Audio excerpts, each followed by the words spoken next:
লগ পাই গলো আৰু যিহেতু আমাৰ নিউ প্ৰজেক্ট চলি আছে গতিকে আমাৰ প্ৰজেক্টত তেওঁ আছে গতিকে মই মানে হিৰো আৰু ইহঁতে মোৰ হিৰোইন হয় অসমীয়া চিনেমা জগতত মই প্ৰথম চান্স পাইছো আৰু মোৰ কাৰণে বহুত ভাল লাগিছে আৰু মই এনে মনোৰঞ্জন দিব খুজিছো যে অসমবাসী ৰাইজক এটা মনোৰঞ্জন হিউ পপুলাৰ মই পপুলাৰ বুলি মানুহে কয় কিন্তু মই একচুৱেলি নাজানো কিন্তু আজি ভাগ্য ভাল যে দুজনী আমাৰ একেলগে পৰিছে গোটেইদিনে কৰিছে এতিয়ালৈকে শেষ কৰিব হোৱা নাই ৰাতি হৈ গল প্ৰায় 7টা পাৰ হৈ গল এতিয়ালৈকে আমি মানে আমাৰ শ্বুটটো এতিয়া শেষ হোৱা নাই গতিকে আশা কৰো বহুত ভাল হ'ব বুলি আশা কৰিছো ফাইনেলি যেহেতু আমাৰ লগত আজি গোটেই দিন কষ্ট কৰিলে কেনেকুৱা লাগিছে আপোনাৰ মোৰ আজি যে মোৰ লগত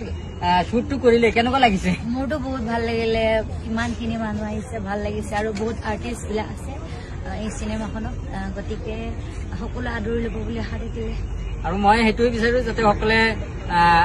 আকৌ ল'ব ডেইলি লগ পাই গলো আৰু যিহেতু আমাৰ নিউ প্ৰজেক্ট চলি আছে গতিকে আমাৰ প্ৰজেক্টত তেওঁ আছে গতিকে মই মানে হিৰো আৰু ইহঁতে মোৰ হিৰোইন হয় অসমীয়া চিনেমা জগতত মই প্ৰথম চান্স পাইছো আৰু মোৰ কাৰণে বহুত ভাল লাগিছে আৰু মই এনে মনোৰঞ্জন দিব খুজিছো যে অসমবাসী ৰাইজক এটা মনোৰঞ্জন হিউ পপুলাৰ মই পপুলাৰ বুলি মানুহে কয় কিন্তু মই একচুৱেলি নাজানো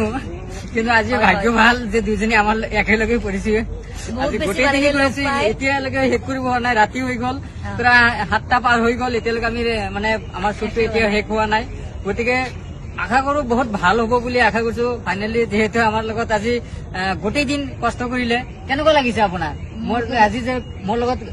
শ্বুটটো কৰিলে কেনেকুৱা লাগিছে মোৰতো বহুত ভাল লাগিলে ইমানখিনি মানুহ আহিছে ভাল লাগিছে আৰু বহুত আৰ্টিষ্ট বিলাক আছে এই চিনেমাখনত গতিকে সকলো আদৰি ল'ব বুলি আশা থাকিলে আৰু মই সেইটোৱে বিচাৰো যাতে সকলে আকৌ ল'ব